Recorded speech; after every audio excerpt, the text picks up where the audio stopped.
Assalamualaikum warahmatullahi wabarakatuh.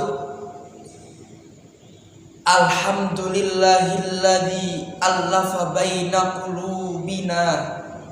Wassalatu wassalamu ala sayyidinal Mustafa wa ala alihi wa sahbihi ahli sidqi wal wafa, amma ba'd.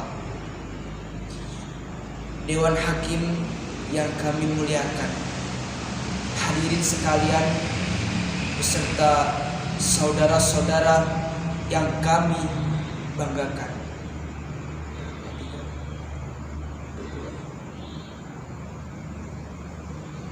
Hadirin yang berbahagia, Indonesia merupakan negara yang mempunyai latar belakang berbeda-beda, berbeda suku, adat istiadat, agama maupun bahasa. Oleh karena itu, ketika melihat banyaknya perbedaan, maka dibutuhkanlah kesatu paduan, yakni dalam masalah kepemimpinan. Hadirin yang berbahagia, melihat banyaknya keragaman, salah satunya ketika melihat Jawa, Sulawesi, lalu Sumatera, maka dibutuhkanlah oleh kesemuanya sesosok pemimpin yang bisa memajukan bangsa, yang bisa mensejahterakan semua rakyatnya. Hadirin, masih ingatkah kita ketika pemimpin-pemimpin kita dihormati oleh bangsa-bangsa karena pidatonya? Masih ingatkah kita hadirin ketika pemimpin-pemimpin kita namanya dijadikan jalan raya oleh negara-negara atau sebagian? Nah, itu menunjukkan bahwa pemimpin-pemimpin kita adalah orang-orang yang telah memenuhi sesuatu yang telah ditetapkan, keilmuan, keluasan wawasan, dan kecerdasan dalam memahami rakyat, sehingga seluruh bagian bisa menerima pemimpin-pemimpin itu.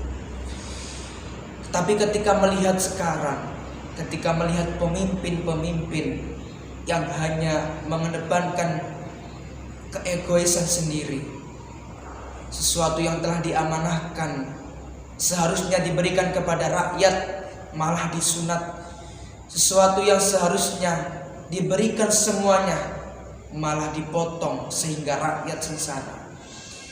Maka bagaimana solusi agar kita bisa memiliki pemimpin yang bisa mengedepankan kemaslahatan rakyat semuanya? Sebagai jawabannya, pemimpin ideal dalam konsep Al-Quran, itulah yang menjadi judul sarahan kami pada kali ini, dengan mengutip firman Allah surat An-Nisa ayat 58 sebagai berikut. A'udzu billahi minasy syaithanir rajim. Bismillahirrahmanirrahim. Innallaha ya'murukum an tu'addul amanati ila ahliha wa idza hakamtum bainan nasi an tahkumu bil 'adl. Innallaha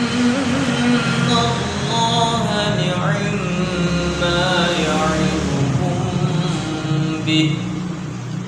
Innallaha kana sami'an basira. Aku berlindung kepada Allah dari godaan syaitan yang terkutuk dengan menyebut asma Allah yang Maha Pengasih lagi Maha Penyayang. Sungguh Allah Subhanahu wa Ta'ala menyuruh kamu menyampaikan amanat kepada yang berhak menerimanya. Dan apabila kamu menetapkan suatu hukum di antara manusia, maka hendaknya kamu tetapkan hukum tersebut dengan adil. Sungguh Allah Subhanahu wa Ta'ala sebaik-baik yang memberikan pengajaran kepadamu. Sungguh Allah Subhanahu wa Ta'ala Maha mendengar lagi Maha melihat. Hadirin yang berbahagia, ayat tersebut menjelaskan tentang dua syarat seorang pemimpin. Yang pertama, innallaha ya'murukum an tu'addul amanah, bahwa seorang pemimpin itu harus amanah. Yang kedua, wa idza hakamtum bainan nasi an tahkumu bil adl, bahwa dia harus juga adil. Hadirin yang berbahagia, dalam kitab Al-Qurtubi dijelaskan menunaikan amanah adalah salah satu kewajiban. Menunaikan amanah adalah salah satu hukum terpenting yang mencakup seluruh agama. Dalam kitab Hasyiah Shawi ala Tafsir Jalalain jilid 1 halaman 211 juga diterangkan bahwa amanah adalah kewajiban-kewajiban yang dipercayakan oleh seseorang. Hadirin yang berbahagia, maka dua syarat ini, yakni amanah dan adil, itu adalah mutlak harus ada dalam seorang pemimpin ketika kita ingin pemimpin itu pemimpin yang bisa mensejahterakan seluruh elemen masyarakat, seluruh umatnya. Nah, Islam sendiri adalah agama yang menjunjung tinggi tentang konsep imamah atau konsep kepemimpinan. Maka dalam Islam ada fikih siasa, fikih yang menjelaskan tentang pengangkatan pemimpin dan penurunan pemimpin.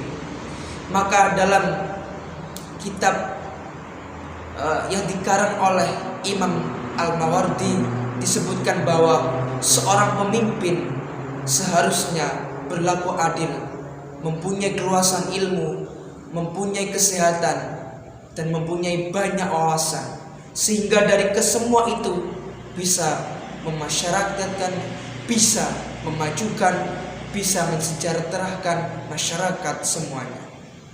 Hadirin yang berbahagia, maka ketika dua elemen itu sudah ada dalam pemimpin, hanya tinggal kita saja. Bagaimana kita? Maka kita harus taat dan patuh kepada pemimpin itu. Apapun yang diperintahkan, apapun yang diputuskan, kita harus taat. Dengan catatan selama dia tidak menyalahi hukum syariat yang telah ditetapkan oleh Allah Subhanahu wa Ta'ala. Maka dalam hadis ini, dalam hal ini Allah Subhanahu wa Ta'ala berfirman dalam surat An-Nisa ayat 59 sebagai berikut. Ya ayyuhalladzina amanu ati'ullaha wa ati'ur rasul wa ulil amri minkum fa in tanaza'tum fi syai'in farudduhu ila Allahi war rasul farudduhu ila Allahi war rasul in kuntum tu'minuna billahi wal yawmil akhir dzalika khairun wa ahsanu ta'wila. Shadaqallahu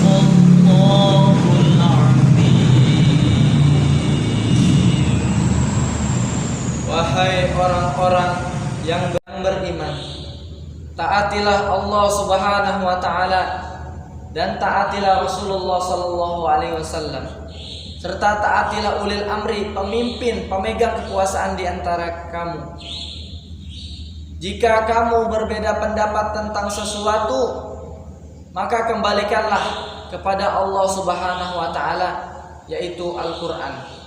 Dan kembalikanlah kepada Rasulullah sallallahu alaihi wasallam, yaitu As-Sunnah. Dan jika kamu beriman kepada Allah Subhanahu wa taala dan hari akhir, yang demikian itu lebih utama bagimu dan lebih baik akibatnya. Maha benar Allah dengan segala firman. Hadirin yang berbahagia, ayat tersebut menjelaskan tentang bahwa kita harus taat yang pertama kepada Allah, yang kedua kepada Rasul, dan yang ketiga kepada ulil amri. Dalam Hasyiah Shawi jilid 1 halaman 212 diterangkan bahwa yang dimaksud ulil amri ail walati adalah penguasa, pemegang kekuasaan. Maka apapun yang telah diputuskan selama itu tidak sampai melanggar tentang hukum Allah, maka kita sebagai rakyat, sebagai umat harus mampu atau harus mau untuk menaatinya apapun bentuknya.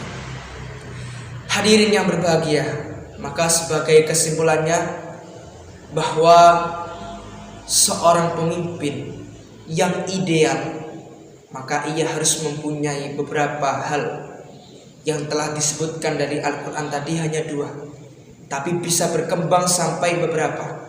Yang terpenting adalah 2, karena pemimpin ideal adalah pemimpin yang mengedepankan amanah, pemimpin yang adil tanpa pilih-pilih, pemimpin yang bisa adil tanpa mengedepankan orang-orang, keluarganya dan apapun.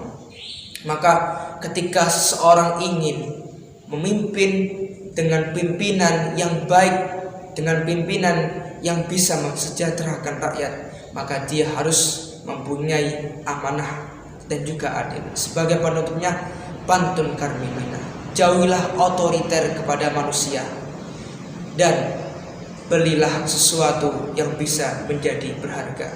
Kalau ingin menjadi pemimpin yang sejahtera, maka jalankanlah amanah. Pohon dadap di atas taman. Cukup sekian. Mohon maaf apabila ada kesalahan yang kami sampaikan.